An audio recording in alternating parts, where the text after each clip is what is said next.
Welcome to the Weekly Dose Podcast, your one-stop shop for the weekly news in incretin mimetic therapies, with your host, ManOnMounjaro, Dave Knapp.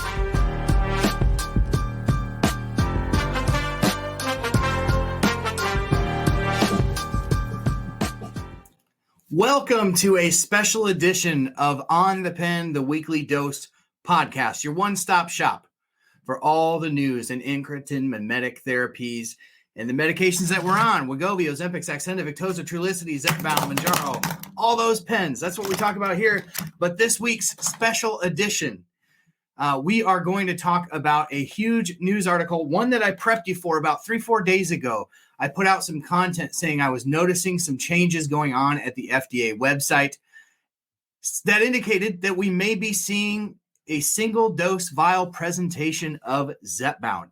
So, of course, today there was a major update on the FDA website. You can get all that information at OnThePen.com, but that's what we're going to be covering today on this special edition of OnThePen, the Weekly Dose, because this is potentially game-changing news for anyone who is on Zepbound. Now, we know that for many, many weeks, we have been struggling to find our doses, respective doses of Zepbound and Mounjaro. Even though Mounjaro has not been officially listed in the FDA shortage, we know that we have been struggling to find our medication, no matter what you're on. So, news broke today via the FDA website that single-dose vial presentations have been approved for Zepbound. We've been talking a lot on the channel, YouTube, TikTok, all the channels, Instagram, about the Mounjaro vials, which were approved in late summer of 2023, released in ex-US markets only. So we've been hashtagging everything release the vials in the hopes that Eli Lilly would release the single-dose vials, which we knew were approved for Mounjaro to help ease up the supply chain. Well, we saw a major answer to that today in the approval of the single-dose vial presentation of Zepbound. So I want to just break this down a little bit and cover some of the common questions that I'm getting about this. The first and most common question would be, well, the vials haven't been released in the United States for Mounjaro, so why would they do that with Zepbound? Well, Eli Lilly has already told us via many of their earnings calls that the single-dose vial presentation of Mounjaro weren't ever intended for the United States market. They were intended to serve ex-US markets. And so when they were launched, they were actually launched in Australia and they were launched in Canada. And so those are the single-dose vials of Mounjaro markets that have seen actually those single-dose vials of Mounjaro. And with the major shortages, we were hoping that they would pull that ripcord in the United States and release them here. Now we know that Zepbound has been approved for single-dose vials too. And here's what we know, and here's why I'm confident this will be to serve the American market. That is because the single-dose vials of Zepbound as a branded medication is only for the United States market. Anything that is launched for Tirzepatide outside of the United States is actually under the Mounjaro brand name. So Zepbound is only for the US market. And no matter what indication you're getting it for overseas, it's just simply Mounjaro. So that is why I am confident that the Zepbound single-dose vials are for the American market. So when will they be launched? Well, TBD on that, right? Because I really feel like the hesitancy on Eli Lilly's part, just thinking at it from the investor part, is that the upper doses, even though these are single-dose vials, what I always say is people are going to people, right? Even though they're single-dose vials, there's a strong likelihood that people would try to split these doses, even though they're not made for that. These vials, once they're punctured, are not made with the proper preservatives to reuse the medication over and over. It's just a single dose.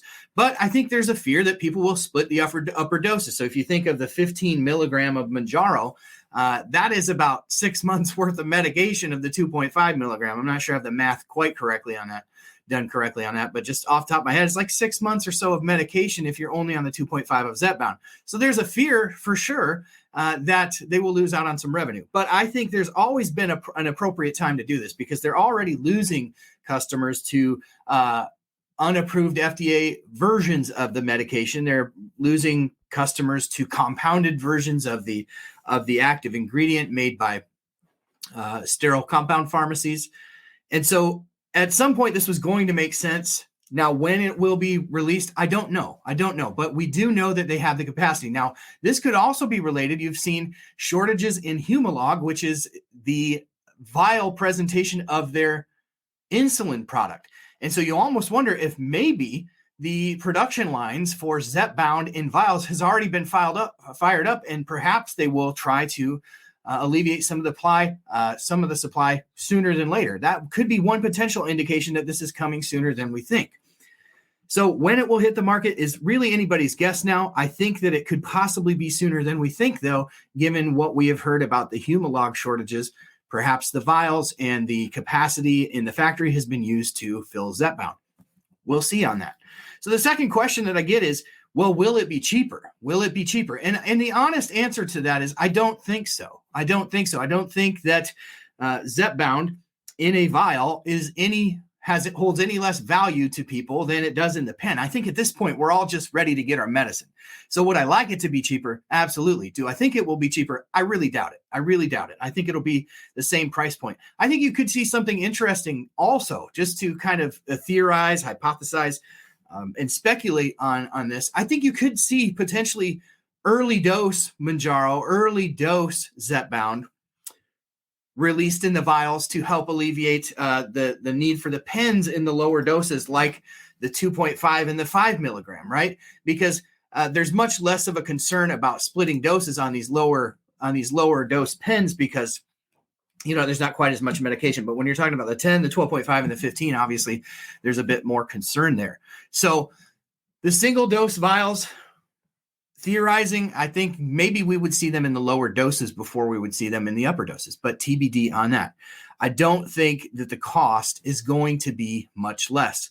I think this is definitely a play to compete not only with the supply chain, but I think it's a play to compete with compound medications, which have been sorry,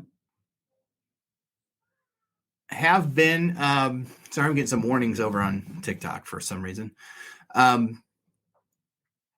I lost my train of thought. The price, I don't think is going to be cheaper is the point that I'm trying to make here. And I don't expect that you'll see the price come down at all, but I do think that this is a play to compete with compound medications. They're bleeding customers to compound medications, and really, in my estimation, unnecessarily, especially now that you see the single dose vial presentation approved.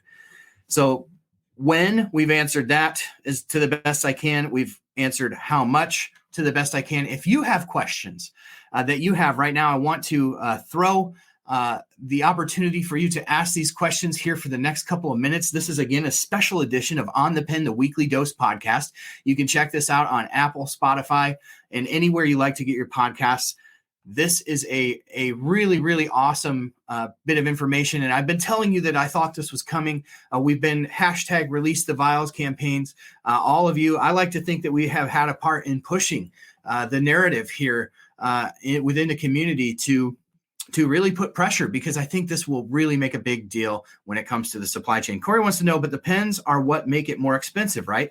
I don't think so. I mean, we just learned last week, for example, Corey. So Corey's question is, don't the pens make it more expensive? Marginally, but when you're talking about a $1,100 or $1,200 medication, we just learned last week that Ozempic can be made for $5. This pen with the medicine in it, $5, and that's with a profit. So I don't think that $5 on $1,100 makes that much of a difference. The value is in the liquid gold, right? And so I probably would see, if they did a study, that it'd be very similar price breakdown for perhaps this is a bit more expensive pen and you got 4 of them, but let's say it's even $20 on a $1,200 medication just isn't that much, I think, to see the price go down. But I think what you are seeing on the positive side, you're seeing more payers coming to the aid of people who are desperate for these medications. So you're seeing more adoption on formularies. You are seeing more awareness raised within employers who make these decisions ultimately whether these medications are going to be covered. User over on TikTok wants to know, with the vials, can they increase what is sold so they need less revenue per person, meaning basically a quantity over supply kind of question. So if there's more people on it, does that compensate for making less? And I really don't think so. I mean, when you're talking about a publicly traded company and the built-in sort of cost of their stock, their valuation, I think this is all baked in. So I really don't see the cost going down. The vials allow dose splitting. They don't want that. So Jeff makes a point that we already addressed. These are single dose vials. They're not splittable doses. They're not made with the proper preservatives to do so.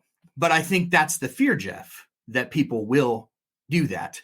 And so that would impede on some revenue. So again, I've always talked about how there's a threshold where this makes financial sense for them to do it, and there's a threshold where it doesn't. I hope that we're reaching that threshold, and I hope that we can put a little pressure on it, because again, the big thing that I concern myself with, as far as being somebody who interacts with tens of thousands of people who are on the pen, whether it's Ozempic or Wegovy, Saxenda, Victoza, Trulicity, Mounjaro, or Zepbound, is that we don't have studies that show what it does to somebody, diabetic or not, to go up and down on doses because of the supply. Like, for instance, I was on the 12.5 last month. I'm on 10 this month because that's all I could find. We don't necessarily know what happens in those yo-yoing on doses. The roller coastering on doses does not really help people, and we don't know what that does long term. So we don't have studies for that. So answering a couple questions here. Do I think the ACA will cover these meds now that Medicare is covering them?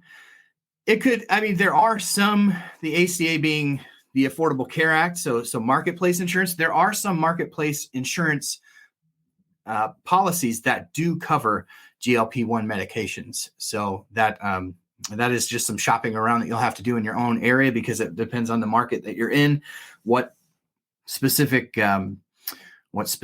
policies are offered. And of course, somebody brings up generic liraglutide. So generic liraglutide would be Saxenda, Victoza. We are supposed to be getting that a little bit later this year. That's potentially really beneficial news to the overall market. But again, we're talking about the single dose vials, which were approved. If you want more information on this and links to the FDA source, you can go to OnThePen.com. That is my website, where I have covered this in a blog article. And if you've been following me on any of my channels, YouTube, Facebook, Instagram, TikTok, then you know that I've been sort of seeing this in the tea leaves for some time. So this is a reason that most people follow me, is to get that information and to be on top of it, right? So that's why you follow. So make sure, whether you're watching me on any of those platforms, that you hit subscribe and follow. You can also check out my Facebook page, Zepbound, for weight loss, where a lot of great information is exchanged for people who are on the Zepbound pen. So that is what we've got for this week. We've got this massive announcement from the FDA, the approval. And in fact, it wasn't even announcements. This was low key. You have to sort of know where to look for this stuff. And myself, being a connoisseur of all information GLP-1, I watch the FDA website like a hawk. And so I've been seeing some things happening that maybe they looked very similar to what happened up to the lead up of the release of Mounjaro in single dose vials, at least the approval on the FDA. So I've seen it coming for a few days. It was just made official today as the document itself was uploaded. Again, that document, you can be viewed at onthepen.com. I will make sure that I link that in the description of the show notes, as well as on the YouTube channel. So just wanted to come on, answer a few questions that people have. When these will hit the market, we don't know. Hopefully sooner rather than later. And potentially this could be related to the Humalog shortage, which is a single dose vial insulin made by Eli Lilly. And that has been announced that for a brief period of time that was going to be slowed manufacturing. It could be related to the fact that they may be filling some of those vials with Zepbound. And so I'm hoping that could be the case. If it is, we may see a Zepbound single dose vial sooner rather than later. The second question on cost, I think cost will be the same. I don't think you'll see a reduction in cost, but I do think that we do have a light at the end of the tunnel with more formularies adding Zepbound to coverage if you have obesity coverage through your employer. Scott wants to know, do they have the vials in stock? No pens, but do they have empty vials ready to go? Of course they have empty vials ready to go, but it's just a matter of when they do shift over that manufacturing. If I'm sort of I'm sort of speculating on the potential that the Humalog shortage could be related to filling their sterile vials with Tirzepatide for a potential launch of the Zepbound single dose vials. So that could potentially be something that we can see alleviate the supply chain. And this is the reason I have been so staunch in this campaign to hashtag release the vials and making just tons of content about this lately is because we haven't seen an update on the FDA shortage website to show that Zepbound is in shortage. But with tens of thousands of people telling me they can't find their dose every day, we know that the situation on the ground is not exactly jiving with what we're getting on that website. So it's just time. It's time for people to stop having to yo-yo on doses. And even with the release of the vials, I'm not saying that this is the be-all, end-all, but it is a ripcord that Eli Lilly has had in their back pocket to pull. I'm so thankful that it appears that they are. Of course, we'll stay on top of this. It is one more reason to make sure that you follow the weekly news podcast that I do on the Pen, the weekly dose, available wherever you stream your podcast, and give me a follow on all of the social platforms, wherever you hang out on social media, so that you can stay on top of this. Thank you for being here. Thank you for being the best part of what I do at On the Pen with ManOnMounjaro, Dave Knapp. It's such a pleasure to be able to share time with you every week and talk about my favorite topic in the world, the topic of GLP-1 incretin mimetic therapies. Thank you for giving me the opportunity to have this platform with you and to speak about these medications and the struggle to stay on them and to achieve positive health outcomes. I really appreciate the opportunity that you all have given me, and we will check you on the next one. Until then, we'll see you on the Pen.